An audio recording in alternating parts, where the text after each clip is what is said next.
네, 남의 위법 사실을 신고하면 포상금을 받을 수 있는 신고포상금 제도. 현재 운영되고 있는 항목만 해도 1,000개가 넘는다고 합니다. 네, 상황이 이렇다 보니까 포상금을 노리고 제보하는 이른바 포상금 파파라치도 증가하고 있습니다. 자, 오늘 뉴스 따라잡기에서는 이 문제를 짚어보려고 합니다. 김기은 기자 나와 있습니다. 네, 이 신고포상금 제도가 취지는 좋지만 이게 정말로 실현이 되는 과정에서 문제점도 꽤 많다면서요? 네, 그렇습니다. 포상금 제도의 역사는 1960년대로 거슬러 올라갑니다. 1965년 간첩신고전화 1132 이 제도의 시초라고 할 수 있는데요. 간첩신고제도는 1981년부터 3천만 원을 포상금으로 지급하기 시작해 95년에는 1억 원으로 상향 조정됐습니다. 이후 2009년 신고번호를 111로 바꾼 뒤 포상금도 5억 원으로 인상됐는데요. 하지만 본격적으로 신고포상금 제도가 실생활에 적용된 것은 쓰레기 무단투기 포상금제가 시작된 1990년대 후반부터였습니다. 신고포상금 항목만 1,100여 개, 지급 금액만 200억대, 신고포상금 제도의 명암을 취재했습니다. 쓰레기 불법 투기 현장을 잡아내는 이른바 스파라치. 일회용 비닐봉투를 공짜로 주는 업소를 단속하는 이른바 봉파라치. 음식물 원산지를 허위로 표시한 식당을 신고하는 이른바 식파라치. 모두 위법 행위를 신고하고 포상금을 타간 신고자들이 촬영한 영상들입니다. 신고 포상금 파파라치인 30대 남성 고모 씨는 요즘 학원 불법 영업과 불법 과외 현장을 신고하는 파파라치로 활동하고 있습니다. 다가오기 때문에 이 시기에 불법 과외가 많기 때문에 그쪽으로 하는 거지. 학부모를 가정해 학원 관계자와 상담을 하면서 위법 사실을 증명할 수 있는 대답을 이끌어냅니다. 금액은요?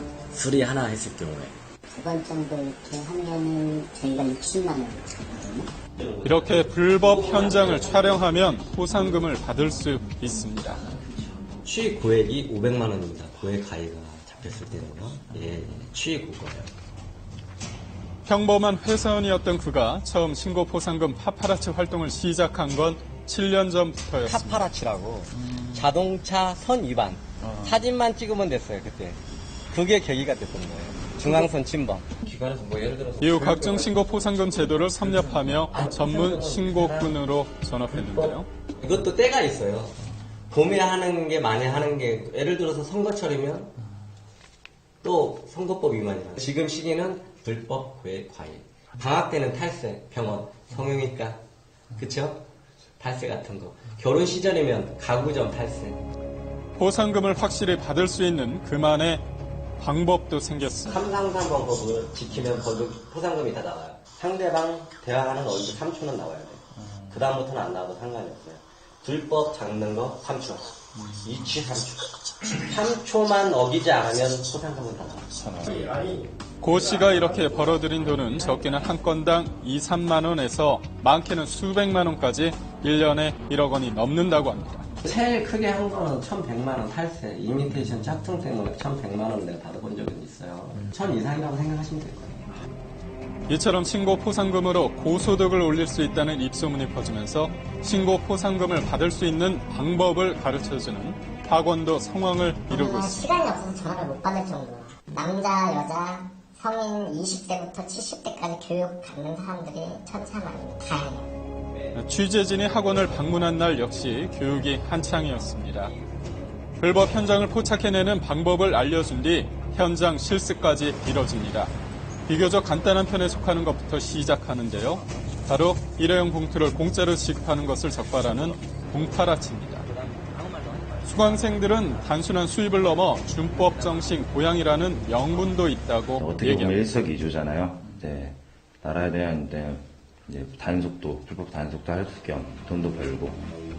90년대까지는 27개에 불과했던 신고 포상제. 1999년 일간지마다 쓰레기 불법 투기 신고 포상제 시행을 대대적으로 알리는 것을 시작으로 2000년대 들어서 신고 포상제는 폭발적으로 늘어났습니다. 2011년 1000개를 돌파한 신고 포상제는 현재 1100개가 넘는 항목에 포상금 규모만 200억 원 이상인 것으로 추정되고 있습니다. 정부가 포상금 제도를 시행하는 부분에서는 불법 행위가 많이 근절되었기 때문에 현재 약 1000여 가지의 포상금 제도를 확대 시행하고 있는 것 같습니다.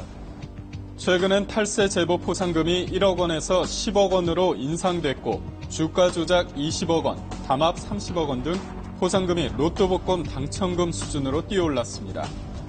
상황이 이렇다 보니 포상금 때문에 부작용까지 생겨나고 있는데요. 지난달 28일 새벽 안동시청 주차장에 한 남성이 쓰러져 숨진 채 발견됐습니다. 누가 봐도 그건 죽은 사람이에요.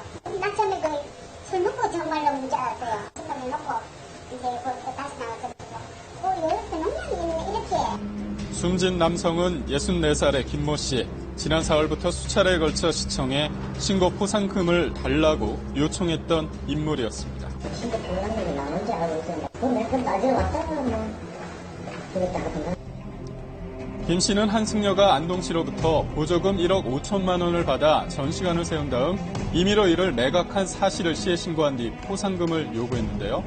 하지만 포상금을 받지 못하자 극단적인 선택을 한 것으로 경찰은 보고 있습니다. 이에 대해 안동시는 포상금을 줄 법률적 근거가 없다고 합니다. 포상금에 관한 제도가 자꾸 생기고 하니까 본인은 받을 수 있다고 좀 판단한 것 같고요. 저희들은 아직 그 부분은 아니라고 지금 판단하고 있는 상태였고 그 상태에서 돌아가셨죠. 또한 신고 포상금 제도가 원래의 목적인 불법과 비리 척결보다는 개인 사업자가 피해를 보는 경우가 많다는 점도 부작용으로 꼽히고 있는데요. 지난해 9월 한 약사는 자신을 2번이나 몰래 촬영한 신고꾼으로부터 수백만 원의 합의금을 요구받았습니다. 한 약국당 1000만 원의 손실이 나오기 때문에 그 50%는 500만 원을 요구하고 있고요. 약사들이 당연히 응할 수밖에 없다는 걸 너무나 잘 알고 있습니다. 심 씨에게 합의금을 요구한 2인조 신고꾼들은 약국 7곳으로부터 2,700만 원을 뜯었다가 구속됐는데요. 집행유예로 풀려난 뒤에는 다른 지방까지 무대를 옮겨 고발을 이어갔습니다. 신고 포상금 제도의 시행에 따른 명함이 엇갈리다 보니 제도의 취지에 맞게끔 현실적인 보완책이 필요하다는 지적도 나오고 있는데요. 총량제라든지 임무제도를 통해서 지자체나 중앙정부 차원에서 제대로 이루어지고 있는지 성과평가를 통해서 효율적인 관리를 할 수 있도록 해야 됩니다.